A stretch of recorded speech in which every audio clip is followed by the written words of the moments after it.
सपना को fashion dress का बहुत शौक था, इसलिए सपना अपने कपड़ों को नया नया और अतरंगी डिजाइन देती। वो अच्छे कपड़ों को भी काट छाट कर उर्फी की तरह कपड़ा बनाती थी, जिससे उसकी माँ बड़ी परेशान रहती थी, क्योंकि सपना के डिजाइनर क्लॉथ में आधे से ज्यादा शरीर तो खुला ही नजर आता था, जिससे मोहल्ले के सभी लड़के उसे देखते रहते।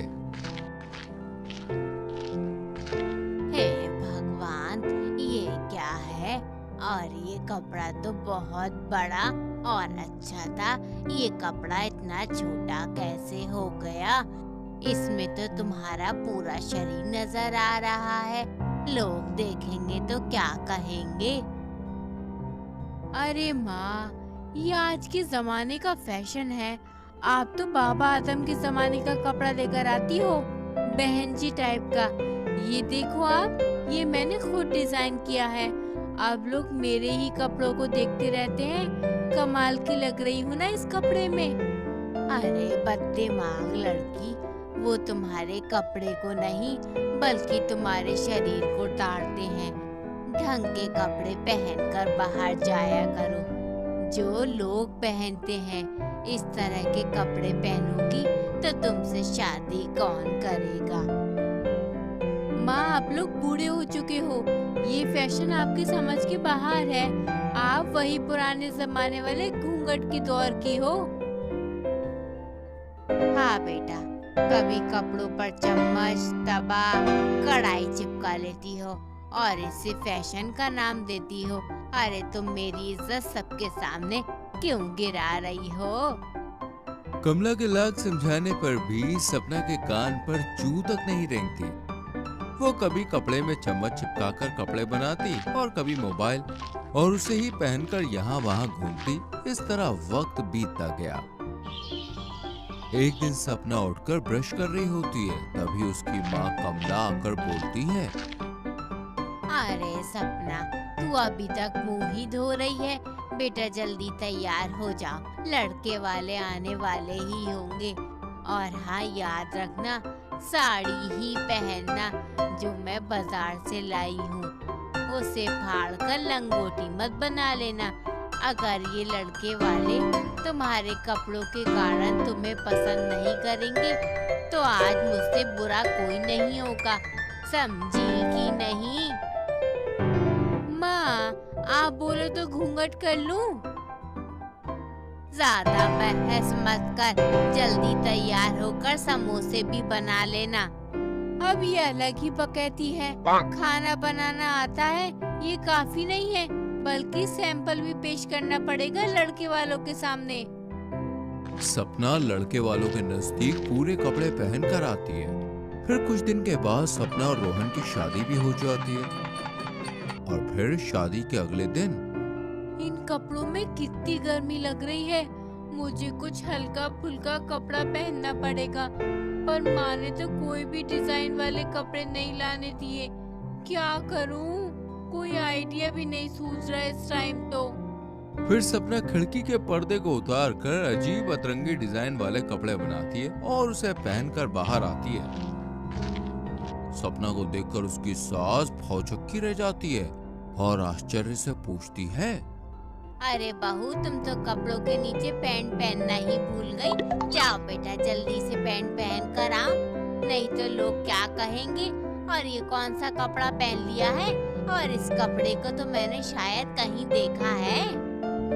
माँ जी, कल से घूंघट करते करते गर्मी से उब गई हूँ। मुझे कुछ हल्का फुल्का कपड़ा पहनने की आदत है, इसलिए मैंने पर्दे को उतार कर उससे अपने डिजाइनर कपड़े बना लिए। अच्छा लग रहा है ना? अरे बहू, ये तो गजब के कपड़े पहन लिए हैं तुमने। इस कपड़े में ढका हुआ कम है और खुला हुआ ज्यादा दिख रहा है। शादी के दिन तो तुम्हारी माँ कह रही थी कि मेरी बेटी बहुत ही संस्कारी है।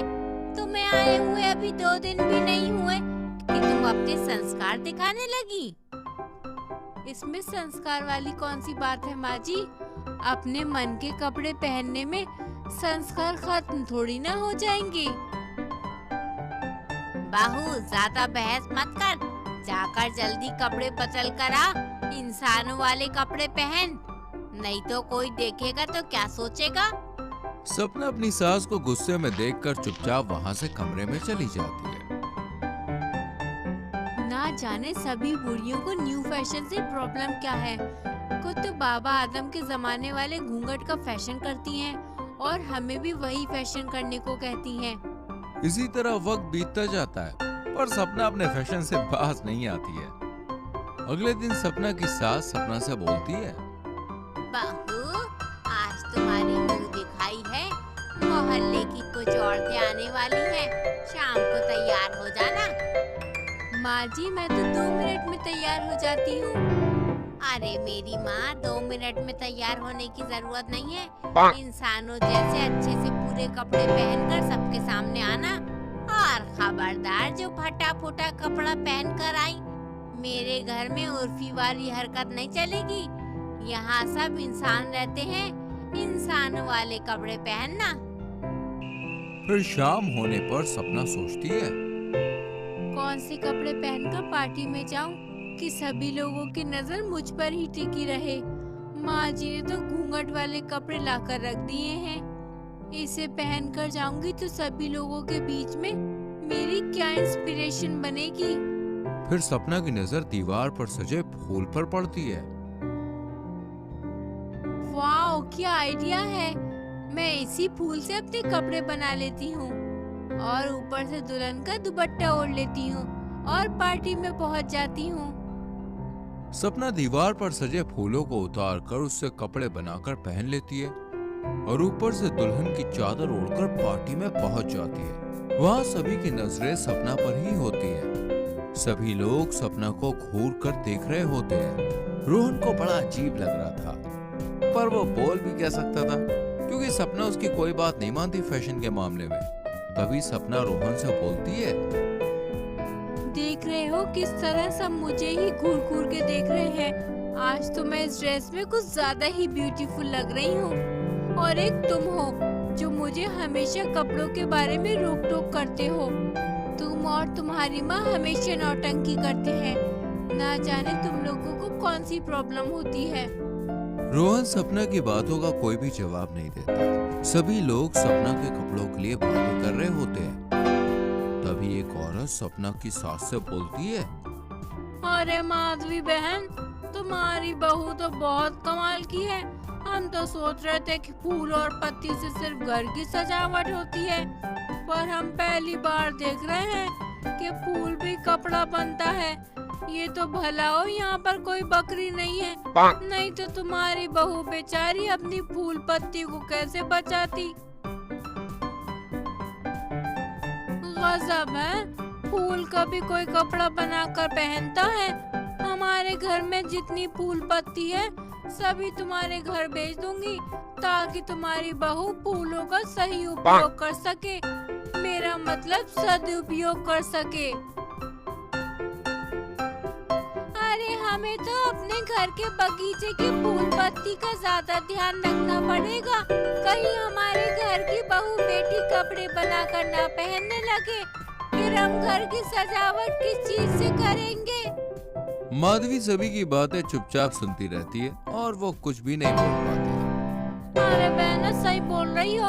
अब तुम अपनी बहू को ज्यादा घर से बाहर मत जाने देना, नहीं तो कोई बकरी पीछे पड़ जाएगी, तुम्हारी इज्जत का फालूदा बन जाएगा। बहू को अपने घर में ही रखना। बेचारी माधवी कुछ नहीं बोलती और घर आ जाती है और अपना सर पकड़कर बैठ जाती है।